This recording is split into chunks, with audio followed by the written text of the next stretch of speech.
माघोपुर नाम का एक गांव था। उस गांव में एक अजय और पार्वती नाम के पति पत्नी रहते थे। अजय सरकारी नौकरी करता था। एक दिन की बात है, गर्मी का समय था। अजय ऑफिस का काम खत्म करके रोज की तरह ऑफिस से घर वापस जा रहा था। रास्ते में एक बाजार पड़ता था, तो उसने सोचा कि घर जाते जाते कुछ सब्जी लेते चलूं। तो उसे वहां खूब ताजी ताजी मछली दिखी और उसे खरीद लिया। इसके अलावा कुछ कुछ सामान लेने लगा। सामान लेते लेते उसे समय का पता ही नहीं चला। काफी अंधेरा हो चुका था। घर थोड़ा दूर था, तो वह सोचा कि सीधे सीधे रास्ते से जाऊंगा तो और काफी रात हो जाएगी, इसलिए आज जंगल के रास्ते से जाता हूँ, जल्दी पहुंच जाऊंगा। वह जंगल की ओर अपनी गाड़ी घुमा लिया। काफी अंधेरा हो चुका था और अजय तेज गति से गाड़ी चला रहा था। थोड़ी देर बाद उसके गाड़ी के सामने एक औरत आ गई और अजय झटके से ब्रेक मारते हुए गाड़ी को रोका।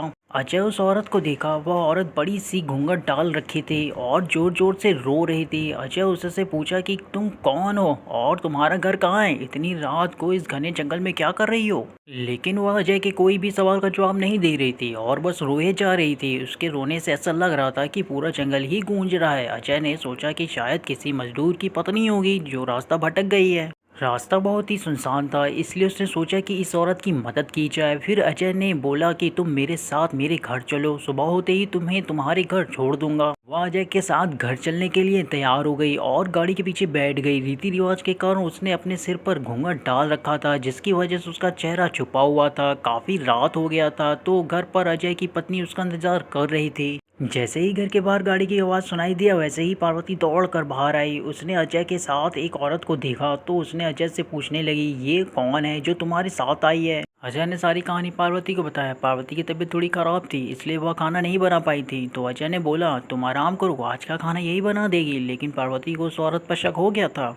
उसे लगा कि ये कोई साधारण औरत तो लग नहीं रही है, शायद यह कोई चोरनी होगी जो चालाकी से घर का सामान चुराने आई है। पार्वती ने इसे अपना रसोई घर दिखाया और बोली, मौसम बहुत खराब हो रहा है, तुम जल्दी से खाना बना लो। इतना बोल के पार्वती अपने कमरे में चली गई और वह औरत बिना कुछ बोले रसोई में चली गई। थोड़ी देर बाद रसोई में से बहुत सी अजीब अजीब आवाजें आने लगी। पार्वती उस आवाज को सुनकर सोचने लगी कि ये कैसी आवाज आ रही है। फिर उसने सोचा शायद मौसम खराब है, इसके वजह से आ रही होगी। लेकिन उस औरत को लेकर उसके मन अभी भी शांत नहीं था। जब पार्वती 20 मिनट बाद दोबारा रसोई में गई, तो देखी कि वो औरत अभी चुपचाप बैठी हुई थी। पार्वती को ये देखकर बहुत गुस्सा आया और पार्वती चिल्लाकर बोली, अभी तक तुमने खाना बनाना शुरू भी नहीं किया है, जल्दी बनाओ खाना, सबको भूख लगी है। उस औरत ने कुछ भी जवाब नहीं दिया और चुपचाप अपना चेहरा ढककर बैठी थी। पार्वती ने कितनी बार उसका चेहरा देखने की कोशिश की, लेकिन देख नहीं पा रही थी। पार्वती ने फिर उससे कहा, चलो अब जल्दी से खाना बना लो, अगर किसी चीज की जरूरत पड़ी तो मुझे बुला लेना। लेकिन फिर भी वो कुछ नहीं बोली। पार्वती को लगा कि शायद ये अनजान लोगों से डर रही है, इसलिए नहीं बोल रही है। पार्वती रसोई से चली गई, लेकिन जब 10 मिनट बाद वह फिर जब वापस आई, तो रसोई का दृश्य देखकर डर गई। उसके पैर वहीं जम गए और उसके गले से आवाज भी नहीं निकल रही थी। उसने देखा कि वह औरत रसोई के बीचों बीच में बैठकर दोनों पैर फैलाकर कच्ची मछलियां खा रही है। उसके सिर का घूंघट भी उतरा हुआ था। उसका चेहरा बेहद डरावना था।